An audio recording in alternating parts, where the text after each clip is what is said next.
Qué pronto queremos desprendernos de nuestros defectos, de aquellas compulsiones que nos acosan diariamente, de esas reacciones que tenemos ante la vida que nos producen luego vergüenza, pero no tratamos con ellas, o mejor, no hacemos una correcta valoración de lo que hay en nosotros y permitimos que Dios a través de su Espíritu nos dé unas virtudes que vienen precisamente de tratar con aspectos en los que nos sentimos culpables: la ira, la irascibilidad, la envidia, la apatía y otros.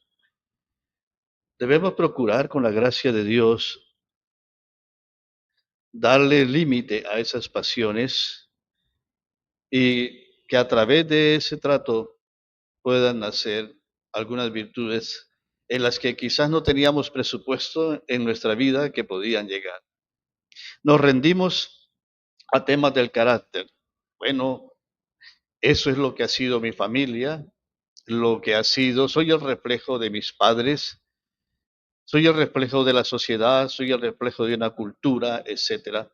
Tenemos tantos argumentos para defender y proteger a estas cosas que no deberíamos estar defendiendo. La nueva espiritualidad contempla estas situaciones desde otra perspectiva. No intenta reprimirlas, sino reconciliarnos a veces con ellas. Esto puede contribuir en el camino hacia Dios, hacia una nueva personalidad y carácter. Hablemos un poco de la ira, la irritabilidad. La ira, por ejemplo, puede estar dándome gritos, llamando mi atención sobre un tesoro que hay enterrado dentro de mí, que es la paz. Si yo logro tratar esa molestia de mi irritabilidad, quizás pueda escuchar cómo ella me hace entender o me quiere caer en cuenta de que estoy viviendo una vida que no es la que quiero vivir, de que vivo contra lo que yo soy, la imagen de Dios que está allá adentro, que no dejo aparecer al exterior. La ira apunta con frecuencia al hecho de que hemos dado excesivo poder a otros.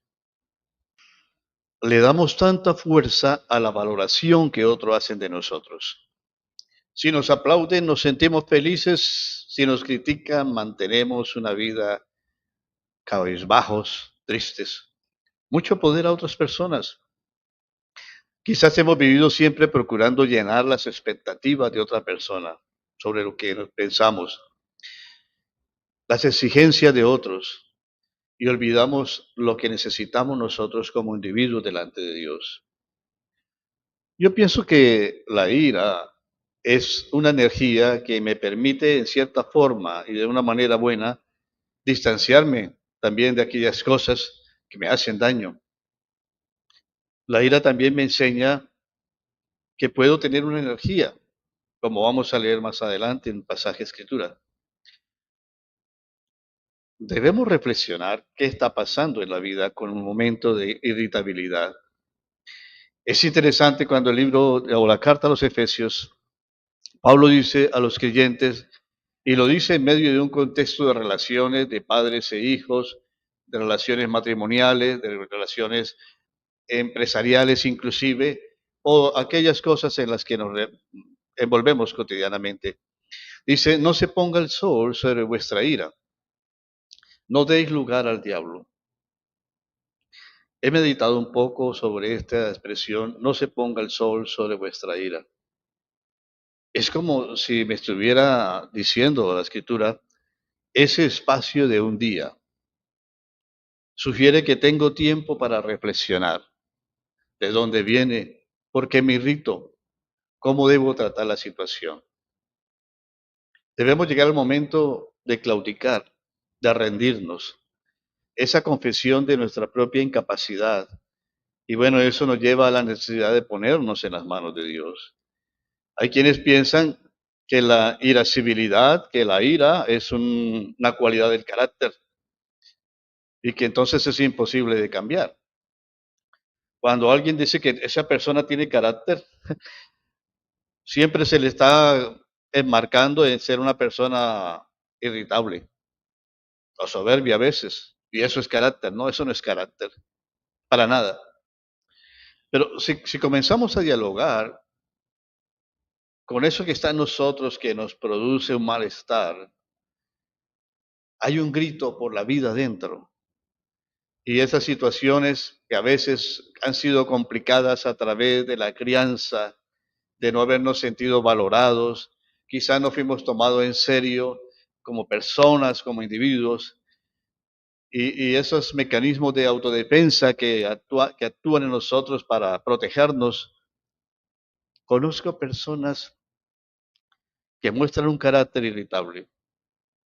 Cuando te sientas con ellas a hablar en paz, muestran que no son más que personas que han sido heridas y se han protegido con esa ira para que nadie entre a ese lugar de vulnerabilidad que ellos tienen. Puede ser la ira una especie de caparazón para mostrar que no queremos que nos invadan. Se convierte la ira en cierta manera en un medio de supervivencia. Pero saben, en la nueva vida en Cristo, esa no es una buena estrategia, para nada. Al contrario, muchos sufren a causa de esa irascibilidad, porque les complica la vida y les complica el entorno. Dejan de ser aceptados o tolerados en cierta manera. Nadie quiere tratar con alguien que está continuamente irritado, que todo le molesta, que no se le puede tocar porque estalla. La ira debe ser manejada. Desde allí puede nacer una virtud bella, la paciencia, la paz interior, la tolerancia. No se irá del todo. Creo que se necesita un poco de esa energía, pero, pero a ese trato también viene el dominio propio, el control de la vida. La angustia, bueno, todos sufrimos algún tipo de angustia. Algunos son más personas ansiosas que otras. Sin angustia nos veríamos todos un poco como privados del sentido de cómo moderar la vida. Estaríamos desbordados también.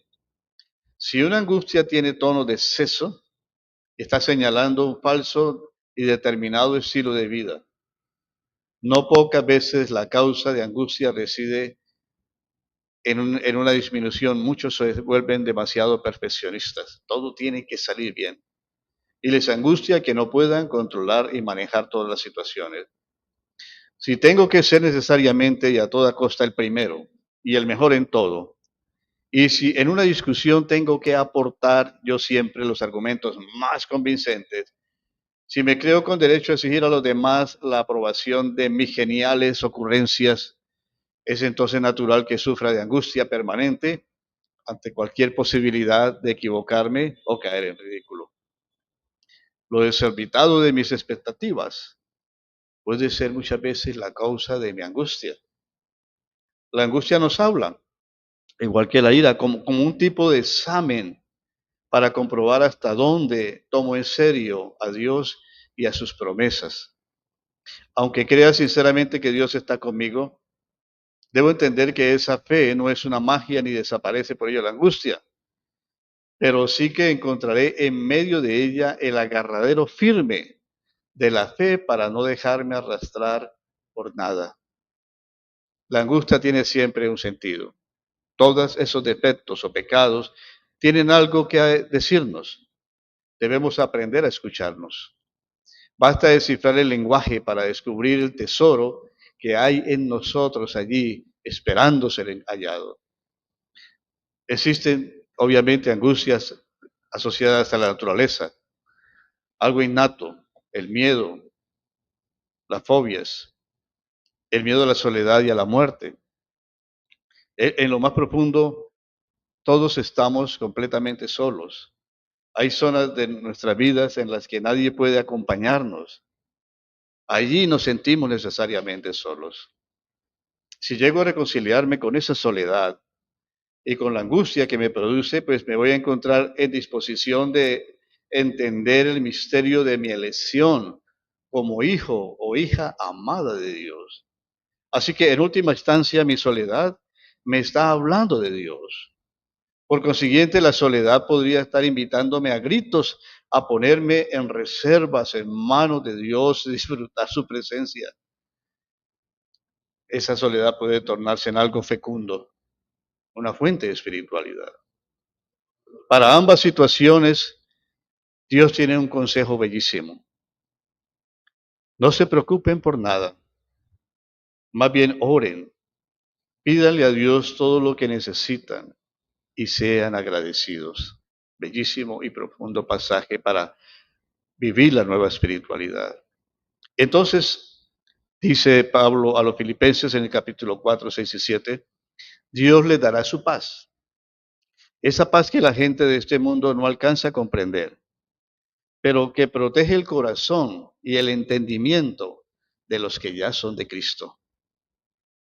Pedro, por otra parte, hablándonos de la angustia, dice, humillaos pues bajo la poderosa mano de Dios, para que Él os exalte cuando fuere tiempo, echando toda vuestra ansiedad sobre Él, porque Él tiene cuidado de vosotros. Primera de Pedro 5, 6 al 7.